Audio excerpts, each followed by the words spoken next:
Hello friends, welcome to my channel. இன்றைக்கி என்ன வீடியோன்னு பார்த்தீங்கன்னா, ஒரு சூப்பரான வெஜிடபிள் பிரியாணி எப்படி செய்யலான்னு பார்க்கலாம்.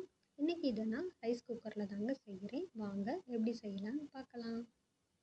இப்போ பேன் நல்லா ஹீட் ஆயிடுச்சு. 2 ஸ்பூன் கடலை எண்ணெய், 1 ஸ்பூன் நெய், இது ரெண்டையும் சேர்த்துக்கலாம். எண்ணெய் நல்லா ஹீட் ஆனதும் ஹோல் ஸ்பைசஸ் ப்ளஸ் முந்திரி பருப்பு இதையும் சேர்த்துக்கிறேன். இப்போ ஆயிலில் சோம்பு இது எல்லாமே நல்லா பொரியட்டும். முந்திரி பருப்பும் கொஞ்சம் ப்ரௌன் ஆகட்டும். இதை இந்த மாதிரி நல்லா மிக்ஸ் பண்ணி எடுத்துக்கலாம். இப்போ ஒரு பெரிய வெங்காயம் சேர்த்துக்கிறேன். இதையும் நல்லா வதக்கி எடுத்துக்கலாம். வெங்காயம் கண்ணாடி பதம் வர்ற அளவுக்கு நல்லா இந்த மாதிரி வதங்கட்டும். இப்போ இதுக்கு தேவையான அளவு உப்பு சேர்த்துக்கிறேன். கல் உப்பு தான் சேர்த்துக்கிறேன். இதை ஒரு ஸ்பூன் சேர்த்துட்டு இதையும் நல்லா மிக்ஸ் பண்ணி எடுத்துக்கலாம். 2 ஸ்பூன் இஞ்சி பூண்டு பேஸ்ட்டு சேர்த்துக்கிறேன். இப்போ இதையும் நல்லா மிக்ஸ் பண்ணி எடுத்துக்கலாம். வெங்காயம் இது எல்லாமே நல்லா வதங்கட்டும். இப்போ கொஞ்சமாக புதினா சேர்த்துக்கலாம். இதையும் நல்லா மிக்ஸ் பண்ணிவிட்டு புதினா வெங்காயம் இது எல்லாமே நல்லா வதங்கட்டும். இது இந்த மாதிரி மிக்ஸ் பண்ணிகிட்டே இருங்க. இப்போ புதினா வதங்கிருச்சு. இப்போ ஒரு மிக்ஸி ஜாரில் ஒரு தக்காளி, கொஞ்சமாக சோம்பு, ஒரு கிராம்பு, கொஞ்சமாக பட்டை, ஒரு ஏலக்காய் இது எல்லாமே சேர்த்துட்டு நைஸாக அரைச்சி இப்போ இந்த தக்காளி பேஸ்ட்டையும் சேர்த்துக்கிறேன். இதையும் நல்லா மிக்ஸ் பண்ணி எடுத்துக்கிறேன். இப்போ ஒரு 1/2 ஸ்பூன் தயிர் சேர்த்துக்கலாம்.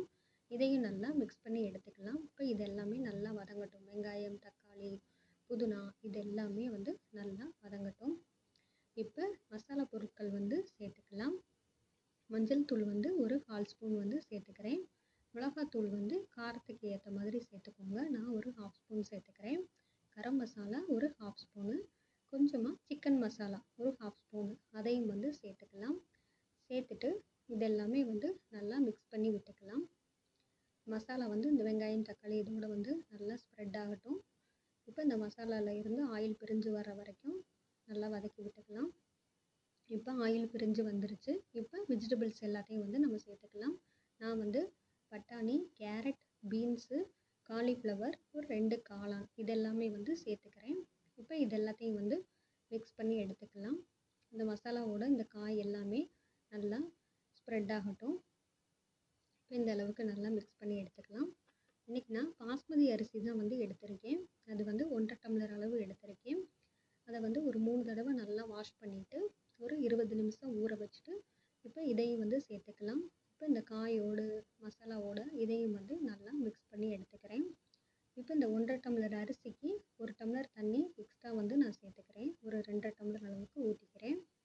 இப்போ இதையும் நல்லா மிக்ஸ் பண்ணி எடுத்துக்கலாம். நீங்கள் உப்பு, காரம் இதெல்லாமே டேஸ்ட்டு பார்த்துக்கோங்க. அவ்வளோதான். நான் ஃபைனலாக கொஞ்சமாக லெமன் ஜூஸ் புழிஞ்சு விட்ருக்கேன். அவ்வளோதாங்க.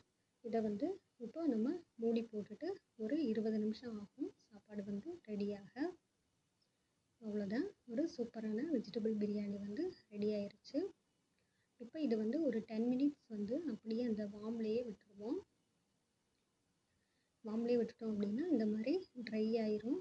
நமக்கு பாருங்கள் உதிரி உதிரியாக சாப்பாடு நமக்கு ரெடி ஆயிடுச்சு. சூப்பரான ஒரு வெஜிடபிள் பிரியாணி நமக்கு ரெடி ஆயிடுச்சு. இன்றைக்கி இதாங்க எங்களோட lunch menu. Vegetable biryani, egg, காளான், சில்லி. உங்கள் வீட்டில் என்னென்னு கமெண்ட் பண்ணுங்கள். நம்ம சேனல் உங்களுக்கு பிடிச்சிருந்தா லைக் பண்ணுங்கள், ஷேர் பண்ணுங்கள், கமெண்ட் பண்ணுங்கள், சப்ஸ்கிரைப் பண்ணுங்கள். தேங்க்யூ.